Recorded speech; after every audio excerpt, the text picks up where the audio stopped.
Welcome to Football Frenzy. Manchester United have lost 3 of their first 4 games this season under Erik ten Hag, whose future as manager has been put back into the spotlight following Sunday's 3-0 defeat to Liverpool. Paul Scholes claims that Manchester United are miles behind Liverpool when it comes to their midfield, a contributing factor in Sunday's humiliating 3-0 defeat. Erik ten Hag's side were humbled on home turf by their arch-rivals, making it to defeats in 3 Premier League games this season, 3 in 4 in all competitions.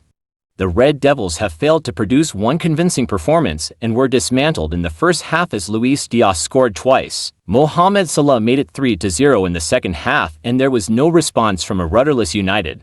All 3 of Liverpool's goals came from United giving away the ball in midfield, with Casemiro at fault for 2 and Mbappe the other. Scholes took aim at the Red Devils' midfield in his post-match analysis for Premier League Productions.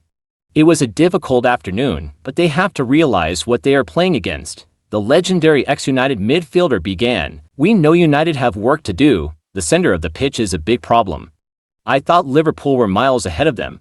Fortunately for Scholes, United have already addressed that area with the £50.7 million signing of Paris Saint-Germain midfielder Manuel Ugarte.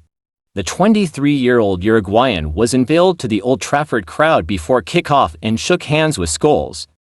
Kylian Mbappe scores first La Liga goals as Real Madrid beat Betis. Kylian Mbappe answered his critics in style as he netted his first La Liga goals to give Real Madrid a 2-0 win over Real Betis at the Santiago Bernabeu on Sunday, which sends them second in the table. Since scoring in the UEFA Super Cup against Atalanta, new signing Mbappe had failed to find the back of the net in Madrid's opening 3 games in La Liga, prompting criticism in the Spanish press.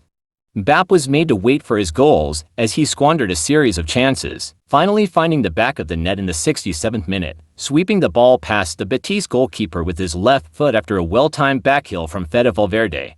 8 minutes later the France captain added a second from the penalty spot and was cheered off the field when he was replaced by Luka Modric in the 84th minute. The smile on Mbappe's face was in contrast to the concern that had been shown since scoring his first goal and winning his first trophy in Warsaw on August 14th. On Saturday, coach Carlo Ancelotti hit back at the criticism, insisting that his star recruit was settling in well. It's true that he hasn't scored, but he's playing very well and has been very dangerous every time.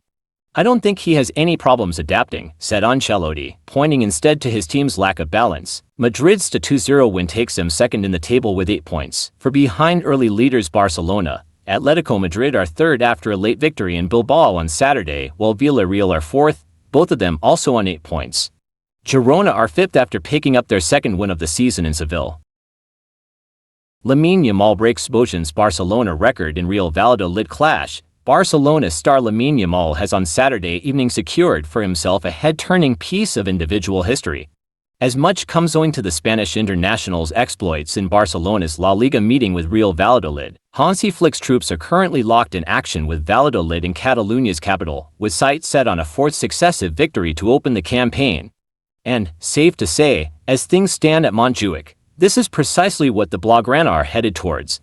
Early in the second half, Barca find themselves in possession of a commanding 3-0 advantage on the scoreline. This comes after Rafinha's opener on the 20-minute mark was added by Robert Lewandowski just minutes later, before Jules Kounde put the outcome of the clash as good as to bed with the hosts third on the stroke of the interval. And yet, as alluded to above, it was another member of Flick's Barca ranks who etched his name into the history books during the first half against Valladolid, as revealed by statisticians Opta. This comes with Lamine Yamal, owing to his latest assist, having broken a long-standing record set by ex-Blaugrana talent Bojan Krkic. Lamine Yamal has been involved in 14 goals in 42 appearances in La Liga, the most by a player before turning 18 in the competition in the 21st century, surpassing Bojan Krkic. Barcelona won that game 7-0. This shows that Hansi Flick's boys are back as title contenders, having taken lead with 4 wins from 4. Please like, share and subscribe to this channel. Thank you. Enzo Maresca reflects on an afternoon where the Blues failed to make it 14 wins in a row against Crystal Palace.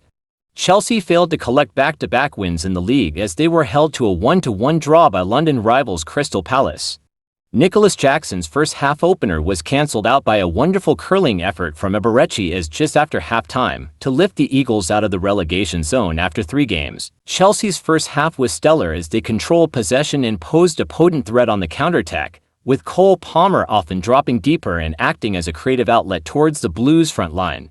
Whilst Palace adapted well and largely nullified the threat in the second half, there was still enough from Chelsea to come away with all 3 points. Chelsea's first half was stellar as they controlled possession and posed a potent threat on the counterattack, with Cole Palmer often dropping deeper and acting as a creative outlet towards the Blues' front line.